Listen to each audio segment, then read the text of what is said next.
is going to stop the microbiome in your scalp area to create the dandruff and the inflammation and hence the DHT. So it's a very good way to try and halt some of the things.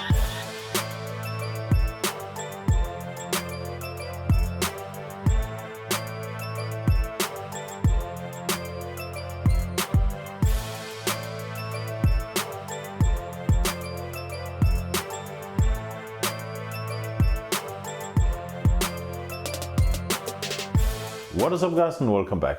So personally, I hate losing hair. And what I also hate is spending my hard-earned money on trying to stop losing my hair or even regrow it. So in this video, I'm gonna try and save you guys some money and show you 5 steps that you can take completely for free to maybe even save or reverse your hair loss. First off guys, this is not medical advice. I'm not a doctor, I'm not your doctor, I'm not anyone else's doctor. I am by no means qualified to give medical or lifestyle advice. You should consult a professional before you make changes to a life, diet or anything related to health. If you want to know more about the topics that I talk about in this video, check the description down below. I usually post all the links to the studies that I use to make these assumptions in this video. With that said, let's continue. The first thing we want to talk about is scalp massages. Now scalp massages has been discussed a lot on forums and has been in several studies and people aren't kind of sure if it works or not. Well, in this study from 2015 it was more or less concluded that scalp massages has an effect.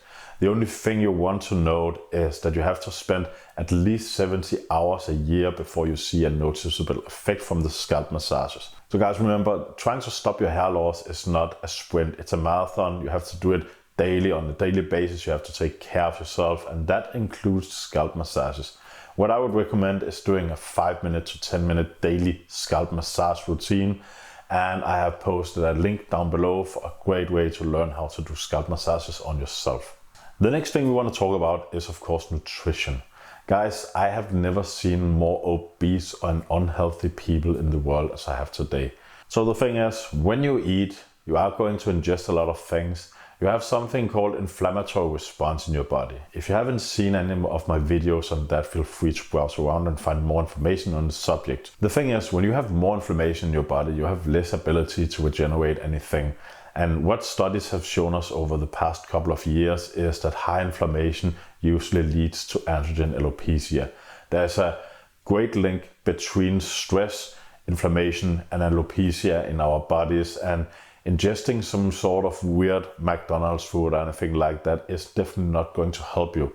So guys, try to get some right nutrition in, try to take care of your body, and I'm pretty sure that your body will reward you, not just with the hair, but with better looks of your skin, scalp, whatever, your muscles and everything else. The third thing we want to talk about while talking about inflammation and stress, guys, get your sleep down right. Okay, today I see a lot of guys like this Andrew Tate all over the internet. He is bald as fuck and he is still bragging like, I only sleep 4 hours a night and so on and so on. Guys, if you don't sleep right, you're gonna have an increased chance of cancer. You're gonna have a lot of inflammatory response in your body. Like, this is not just about your hair, this is about your health. Sleep more, it will reduce inflammatory response. By reducing inflammation, well, as I talked about in the previous step and in some of my other videos, you reduce the response to DHT from your scalp. When you have a lot of inflammation going on, your scalp will respond a lot harder to the DHT and it will upregulate the inflammation, and then it will upregulate the DHT production, and you see it's a vicious cycle going on and on and on. If you have inflammation, you will produce more DHT, you will produce more inflammation and more DHT, and it's a never-ending cycle. Sleep is detrimental for inflammation. Get more sleep, guys. It is so important. It's a free step. It's a free health benefit you can take. While we are talking about sleep, I just want to share this very interesting fact with some of you guys. If you heard about daylight savings time, and you know, in some countries we use it, in others we don't. The thing is, we 2 times a year either switch the clock 1 hour forward or 1 hour back. The funny thing is, the day where we switch our clock forward with 1 hour, there is an increase in over 20% of heart attacks that following day. That means if you lose 1 hour of sleep, you're actually increasing the risk of a heart attack extremely. So guys, not just your hair, but it will definitely help on your hair loss. Try and take care of your sleep. I hope the best for you. This is why I'm doing this. The fourth step is, I know this isn't exactly free derma rolling, microneedling, whatever you'll call it. Guys, you can get a derma roller for almost free. Personally, what I use is a Dermapen, like non-specific. I'm not gonna recommend anyone of them or anything like that. You can find them on your own. There's a ton of them out there. And if you're low on budget and a Dermapen is too much for you, well, I would suggest saving up for one, and in the meantime, buy a derma roller. A derma roller costs you like 20 bucks or something like that. And it definitely helps tremendously when dealing with hair loss. There's a lot of studies on microneedling combined with finasteride or Minoxidil or RU58841. Well, not studies on the latter one, but there's a lot of anecdotal evidence that microneedling is going to boost up your fight for hair loss tremendously. So guys, I just suggest that you buy this from anywhere where you can. Like, it's non-specific. Just buy either a derma roller if you have the money for that, or a Dermapen if you can spare that extra cash.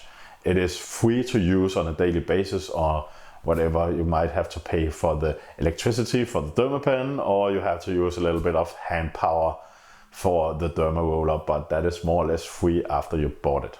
The last thing I want to share with you guys is stop buying your shampoo at a supermarket.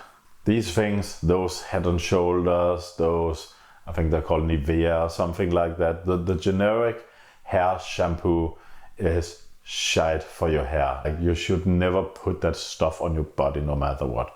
What I personally suggest is that you get at least a vegan shampoo with no weird alcohols in it or anything like that you don't know about. And the next thing is, I would suggest getting something with ketoconazole and at least some caffeine in it. That is my two best advice for what you should look after in a good shampoo.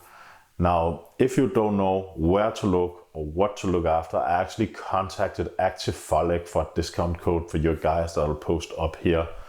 Now, those guys have the best shampoo I've ever seen on the market. Not only does their shampoo contain caffeine that I just explained is really good for you, it also contains something called octopyrox. Octopyrox is just like ketoconazole, but it's a better and safer alternative to ketoconazole.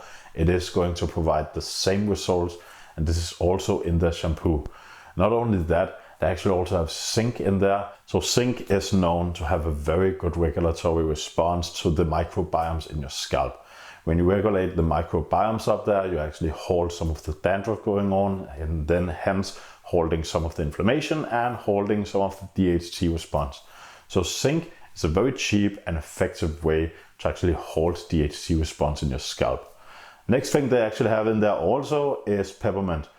Now, I haven't actually seen any studies on peppermint, but I know peppermint works as a vasodilator, just like Minoxidil does, but it doesn't have any of the weird side effects. Of course, it might not at any stance be closely or remotely close to the effect Minoxidil has, but you are washing your hair and the effect will help you. So to sum it up, this shampoo is gonna work like ketoconazole on your scalp due to the octopyrox and also the zinc. The glycerin will help you deal with some of the signs that you are using and solvent on your scalp, like RU58841 or whatever, if you have a tendency to get dry skin. Also, peppermint, vasodilator, as we just talked about, very effective.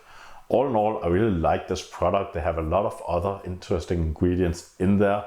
And this is why I actually decided to reach out to them and ask for a coupon code for you guys so you can save a little bit of cash, because I promised you this was 5 free steps that you could take. Well, this isn't exactly a free step, but guys, you need to wash your hair anyway, so why not instead go and spend 20 euros with a discount code on this for a good shampoo instead of spending 10 euros for a shampoo that will accelerate your hair loss. So guys, this is all I have for you today. I hope this video has helped some of you guys out there, especially those of you who asked for the shampoo. And if you are low on budget, there are a lot of steps you can take. If you want to know more steps, hit me up in the comment section. I'll be sure to make some more videos on how to deal with hair loss on a budget. So guys, that is everything. I hope I see you in the next video. Cheers.